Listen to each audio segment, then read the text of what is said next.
कि इस धरती पर जीने का सभी को अधिकार है, वो ब्लेड वाले तार ना यूज़ करें, जिससे ये इनका जीवन भी बेचारों का बचता रहे। कई बार ऐसे हालात आते, बड़ी बुरी तरह से जानवर कटता है तो सब कुछ उस समय असहनीय हो जाता है। तो मेरी प्रार्थना सभी से, जो रोड पर चलने वाले वाहन चालक है, उनसे मेरी प्रार्थना है कि रात के समय या जहाँ जंगल का एरिया है, वहाँ पर अपने बचाव को ध्यान में रखते हुए रोड को ठीक से मतलब क्रॉस करें, ताकि किसी जानवर की उसके साथ कोई दुर्घटना ना हो।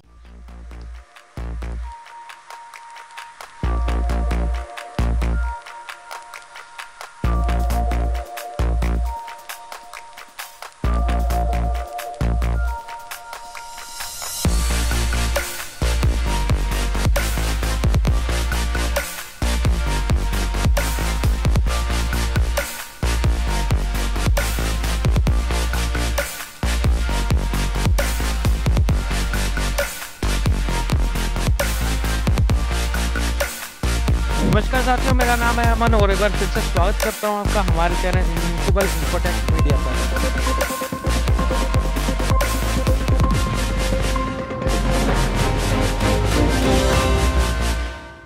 दोस्तों, मैं अभी पहुंचा हूं हिसार के डियर पार्क में, जहां पर हिरन, ब्लैक डियर, स्पॉटेड डियर, चिंकारा और सांबर जैसी काफ़ी प्रजातियां यहां पर देखने को मिलेंगी। और यहां पर आने का मेरा मुख्य कारण था कि हम देखना चाहते थे कि किस प्रकार से इनका रखरखाव किया जा रहा है। यहाँ पर ये वाइल्ड जो जिंदगी जी जा रही है इन वन्य जीवों के द्वारा, अपने लाइफ को स्पेंड कर रहे हैं, उनका खाने का, उनके पीने का, पानी का, इस अपने जीवन को व्यतीत कर रहे हैं, वो अभी हम सब कुछ देखेंगे अंदर चलकर। और इस वीडियो में मेरे साथ आगे तक बने रहे, ताकि मैं आपको अच्छे से इस डियर पार्क से सबको रूबरू करा सकूं। इस वक्त मेरे पीछे आप जैसे मैं दिखाना चाहता हूँ दो ब्लैक डियर जैसे कि आप देख सकते हैं, और संख्या यहाँ पर 56 के आसपास बताई जा रही है। और सबसे बड़ी बात ब्लैक डियर, जैसे कि नाम से बताना चाहता हूँ कि आपको कि इनका कलर ब्लैक होता है, और यहाँ पर इसकी संख्या 56 बताई जा रही है। और जो ब्लैक कलर होता है वो अक्सर माना जाता है कि वो मेल होते हैं, और ब्राउन कलर मादा का होता है। और देख सकते हैं जैसे कि बहुत ही यहाँ पर ये शांत घूम रहे हैं। हम ज़्यादा इनके पास जा नहीं सकते, लेकिन देखने में आप देखिए कितना बढ़िया लग रहा है, और यहाँ पर कितनी शांति है, आप देखते ही हमें पता लग रहा है। हम देख पा रहे हैं कि जैसे अभी सामने कुछ सांबर है, ये ज़्यादातर वाली की पहाड़ियों वहाँ पर ज़्यादा पाए जाते हैं। और इस हिसार के डियर पार्क में कुछ संख्या इनकी भी है, और ये भी एक विचित्र प्रजाति है। हिरन की तरह ही दिखने जैसा होता है, लेकिन इनके सींग काफ़ी बड़े बड़े होते हैं, और लोगों से काफ़ी दूरी बना के रखते हैं। ये भी खतरा दिखने पर उसी टाइम ये भाग जाते हैं। बहुत ही अच्छा एक दृश्य इस वक्त है, काफ़ी शांति है यहाँ पर। एक तरह से हम कह सकते हैं कि वाइल्ड लाइफ जिस तरह इन एनिमल्स की लाइफ होती है, काफ़ी शांति है यहाँ पर। और साथ ही साथ यहाँ पर कुछ बंदर, यहाँ पर काफ़ी बंदर भी यहाँ पर इनका वास है यहाँ पर, और इनके हर तरह का, हर सुविधाओं को देखते हुए इनका सारा प्रबंध किया गया है। में इस प्रजाति में एक चीज़ ये इनकी निशानी होती है कि जिनके सींग होते हैं वो मेल होते हैं, और जिनके सींग नहीं होते वो फीमेल होते हैं। सामने 3 सांबर हैं, एक शिशु है, एक मादा है और एक मेल है। ये एक फैमिली है पूरी। और टोटल संख्या की बात करूँ तो यहाँ पर टोटल सांबर 5 हैं इस डियर पार्क में, और इस वक्त सामने हमारे 5 ही हैं। ये एक परिवार के रूप में यहाँ पर रह रहे हैं। यहाँ पर पानी भी पीने का एक तालाब सा बनाया गया है, ताकि इनको पानी पीने में कोई कठिनाई ना हो। जब भी प्यास लगे यहाँ पर ये आते हैं प्रजाति के वानर। और बंदरों के लिए भी यहाँ पर काफ़ी कुछ पानी पीने के लिए यहाँ पर एक सबके लिए एक तालाब सा बना दिया गया है। इस वक्त मेरे पीछे दोस्तों एक हिरन का परिवार है और एक ब्लैक डियर भी, जैसे कि आपको दिखाना चाहूँगा। बहुत ही हमें धीरे धीरे जाना पड़ रहा है ताकि भाग ना जाए। और आइए थोड़ा आगे चल के आपको और तसल्ली मतलब आराम से दिखाना चाहूँगा कि यहाँ भी दो पार्क हैं इस डियर में। इस डियर पार्क में 2 ऐसी जगह बनाई गई हैं पार्टीशन करके, ताकि पर्यटकों को देखने में कोई भी किसी भी तरह की मुश्किल ना आए। वहाँ भी दिखाना चाहूँगा मैं आपको, वहाँ देखिए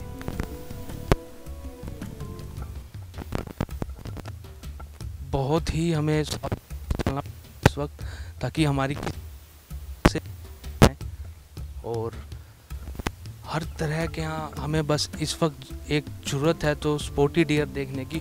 वो बहुत ही रेयर यहाँ पर दिखता है, और जैसे भी उसकी एक सबसे बड़ी खासियत है कि वो यहाँ जिसको भी दिखता है मतलब उसको देख के उसी टाइम भाग जाता है। काफ़ी सावधानी से उसके पास जाना पड़ता है, बिल्कुल बिना आवाज़ किए गए। और हम कोशिश कर रहे हैं कि हमें यहाँ पर स्पोर्टी डियर भी दिख जाए, और उसी की तलाश में हम इस वक्त घूम रहे हैं, और होपफुली शायद वो हमें दिख भी जाए अभी। वाइल्ड लाइफ का जो सिस्टम है, वाइल्ड लाइफ के जितने भी जीव जंतु है पूरे डिस्ट्रिक्ट नहीं, मैं पूरे हरियाणा के अंदर ही कहूँगा, ये हमारा एक मानसिक इनके साथ लगाव जुड़ा हुआ है, और हम इनको एक फैमिली से भी ज़्यादा महत्व देते हैं। जब भी कोई वन्य प्राणी के साथ कोई घटना घटती है या तकलीफ में होता है तो हमें बहुत ज़्यादा उसका दर्द होता है, बहुत ज़्यादा हमें महसूस होता है कि इन जीवों के प्रति इस प्रकार की जो हानि हो रही है, इस प्रकार से इनको प्रताड़ना और इस प्रकार से ये दुख में अपना जीवन जी रहे, उसको हम किसी न किसी तरीके से उसको कम करें। हमारा ये मुख्य उद्देश्य है। और जैसे डियर पार्क है, ये पूरे डिस्ट्रिक्ट के अंदर इंस्पेक्टर वाइल्ड लाइफ की यहाँ पोस्ट है, तो पूरे डिस्ट्रिक्ट के अंदर जो भी वन्य प्राणियों से संबंधित मामले वो हम यहाँ देखते हैं। उसके लिए हमारा पूरा स्टाफ प्रयासरत है और दिन रात लगा रहता है इस बारे में। तो डियर पार्क में मेनली हमारे पास अभी 4 स्पीसीज़ हैं जो काफ़ी बढ़ोतरी महसूस की जा रही है पिछले सालों की बजाय। अधिकारियों का भी पूरा प्रयास रहता है, प्रशासन का भी पूरा प्रयास रहता है, सरकार का भी पूरा प्रयास है इसमें कि हम इन जीवों के प्रति कुछ ना कुछ और बेहतर करें ताकि इनका जीवन भी सुरक्षित रह सके। क्योंकि वन्य जीवों का जितना जीवन सुरक्षित रहेगा तो हमारा भविष्य भी उतना ही सुरक्षित रहेगा। ये मेरी सभी से अपील भी है, प्रार्थना भी है कि जहाँ पर भी किसी प्रकार के वन्य प्राणियों के आपके सहयोग की आवश्यकता है तो वो प्रत्येक आदमी अपनी ड्यूटी समझे, अपना कर्तव्य समझे, अपना सब कुछ समझ के कि भी इनको भी जीने का अधिकार है। जैसे जैसे हमारे महान संतों ने हमें एक उपदेश दिया कि जीवो और जीने दो, ये अधिकार इनके ऊपर भी लागू है। हम अपना स्वस्थ जीवन जब भी जी पाएंगे जब हमारी प्रकृति, हमारा पर्यावरण, हमारे जीव जंतु, हमारे पेड़ पौधे सुरक्षित रहेंगे, तभी उस जीवन में हम सुरक्षित रह पाएंगे। इसके साथ मैं आम जनता से क्योंकि इस समय सबसे ज़्यादा अगर कठिनाई का जीवन है तो वन्य जीवों का है, जो बहुत ही कठिनाई के जीवन जी रहे हैं। हर जगह समस्याएं खड़ी है, कहीं पर कुत्तों की समस्याएं हैं, कहीं पर रोड एक्सीडेंट की समस्याएं हैं, कहीं पर कीटनाशकों के प्रयोग की समस्याएं हैं। तो मैं सभी से इस चैनल के माध्यम से जो आपने बीड़ा उठाया उसमें आप भी इसमें शामिल हैं, तो मैं निवेदन करूंगा चैनल के माध्यम से जहां तक भी आवाज़ जाती है कि आप वन्य जीवों को सहयोग करें, आप वन्य जीवों को बचाएं। जैसे जैसे आप बिजाई का जो सीज़न चल रहा है, गेहूं बिजाई का, तो इसमें छोटे छोटे पक्षी जो है हमारे, वो कीटनाशकों के प्रयोग से काफ़ी कुछ उनको खतरा महसूस होता है, काफ़ी कुछ उनके जीवन की हानि होती है। तो मैं विशेष करके किसानों से जो कीटनाशक दवाइयाँ मिला करके फसलें बोते हैं उनको अच्छे ढंग से बोएं, कम कीटनाशक का प्रयोग करें, जो बीज डालते हैं उनको अच्छी तरह से ढक करके ज़मीन के अंदर ढक के रखें ताकि किसी प्रकार के जानवरों की हानि ना हो। और जिन जमींदारों ने ब्लेड वाली तार अपने अपने खेतों में लगाए उनको प्रशासन की तरफ से, विभाग की तरफ से हमने 2-2, 3-3 बार नोटिस दिए हैं। जिन लोगों ने नहीं हटाए हैं उनसे मेरी प्रार्थना है कि इस धरती पर जीने का सभी को अधिकार है, वो ब्लेड वाले तार ना यूज़ करें, जिससे ये इनका जीवन भी बेचारों का बचता रहे। कई बार ऐसे हालात आते बड़ी बुरी तरह से जानवर कटता है तो सब कुछ उस समय असहनीय हो जाता है। तो मेरी प्रार्थना सभी से, जिसने भी ब्लेड वाले तार लगाए हो कृपया उनको हटाए। और दूसरा, जो रोड पर चलने वाले वाहन चालक हैं उनसे मेरी प्रार्थना है कि रात के समय या जहाँ जंगल का एरिया है वहाँ पर अपने बचाव को ध्यान में रखते हुए रोड को ठीक से मतलब क्रॉस करें ताकि किसी जानवर की उसके साथ कोई दुर्घटना ना हो।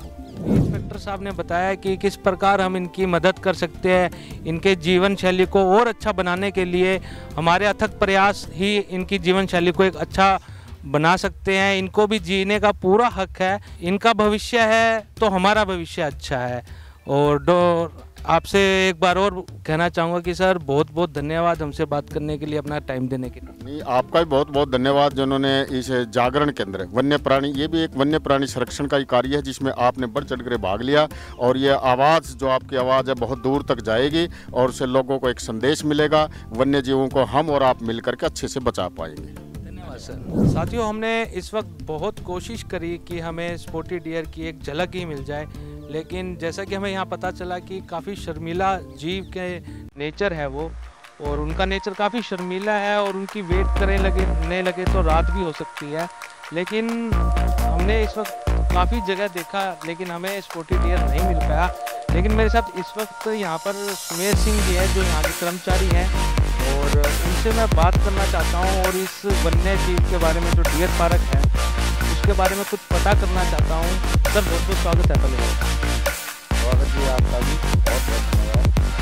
सर कुछ बताएं इस डियर पार्क की खासियत क्या? तो जैसे तो हमें अभी पता लगा काफ़ी प्रकार की प्रजातियाँ हैं, तो उनका रखरखाव से लेके उनका कैसा यहाँ उनकी जीवन शैली किस तरह व्यतीत की जा रही है, इसके बारे में ऐसा था कि ये 1970 के अंदर इसका वन्य प्राणी की तरफ से इसकी स्थापना की गई थी, वन विभाग की तरफ से। उस समय पर क्योंकि यहाँ पर लगातार बनते हैं, हर जिले के अंदर लगातार संख्या उसके ऊपर लाखों की होती है, और बहुत अच्छी ये दुनिया के समय व्यतीत होने के साथ साथ यहाँ पर क्या हुआ कि पर्यावरण बहुत ही कम होती जा रही है। चारों तरफ कुत्तों का बोलबाला हो गया है, आवासीय जगह ज़्यादा होगी और जंगल बियाबान बहुत कम हो गई। इस वजह से यहाँ पर वन्य प्राणियों के लिए मुश्किल बढ़ा दी है। चारों तरफ से उनके ऊपर क्या हुआ कि कोई खतरा मंडराने लग गया। इस वजह से अभी इनकी संख्या इतनी कम हो चुकी है कि गिनती के ही रह गई। लाखों की बजाय अब हज़ारों की संख्या में भी हम नहीं कह सकते, सैकड़ों की संख्या में है। जी सर, बिल्कुल सही कहा जिस तरह आपने हिरणों की संख्या तो इसको देखते हुए प्रशासन ने गवर्नमेंट से जो भी कार्य कर रही है वो अपने कार्य प्रणाली के अनुसार कर रही है, लेकिन फिर भी जो आवारा कुत्ते हैं और जंगल बियाबान जैसे कम होते जा रहे हैं, वन डिपार्टमेंट की अपनी तरफ से कोशिश कर रहा है। लेकिन क्या हुआ कि जो जगह है वो तो हम हला नहीं, जगह नहीं फैल सकती। जंगल गवर्नमेंट जैसे रोडों के पास में, नहरों के पास में लगा रही है, तो उससे वन्य प्राणियों को संरक्षण नहीं मिलता, वो एक्चुअल में नहीं आते। तो वन्य प्राणी तभी सुरक्षित होंगे जहाँ पर कुछ इलाका संरक्षित किया जाए, तभी हो। सर आपने जैसे अभी कुत्तों की बात की, आवारा कुत्ते प्रॉब्लम है तो उसके बारे में बताएं कि किस तरह आवारा जो अलग अलग प्रजाति हैं उनको कैसे किस तरह प्रॉब्लम। ऐसा है जी कि या तो गवर्नमेंट, नगर पालिका, पंचायत इस आधार पर काम करे कि भाई चारों तरफ जो कुत्तों का बोलबाला है वो कम हो, ताकि हमारे जो वन्य प्राणी हैं वो सुरक्षित रह सके। अन्यथा जिस हिसाब से लगातार आप देख रहे हैं चारों तरफ कुत्तों का ही चारों तरफ बोलबाला हो गया, तो उससे वन्य प्राणी बहुत ही ज़्यादा खतरे में है।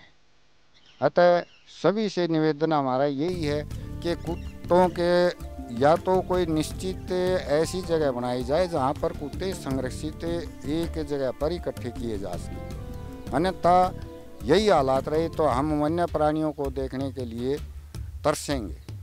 सर बहुत बहुत धन्यवाद हमसे बात करने के लिए। दोस्तों, जिस प्रकार सुमेर सिंह ने बताया है कि किस प्रकार कुत्ते इस व्यवस्था, इस वन्य जीवों को किस तरह प्रभावित कर रहे हैं, किस तरह एक मुश्किल का कारण बना हुआ है, तो हम भी आग्रह करेंगे प्रशासन से कि आवारा कुत्तों का ऐसा रखरखाव कर दिया जाए जो इनकी ज़िंदगी में वन्य जीवों के बीच में ना आकर उनको ना परेशान करे।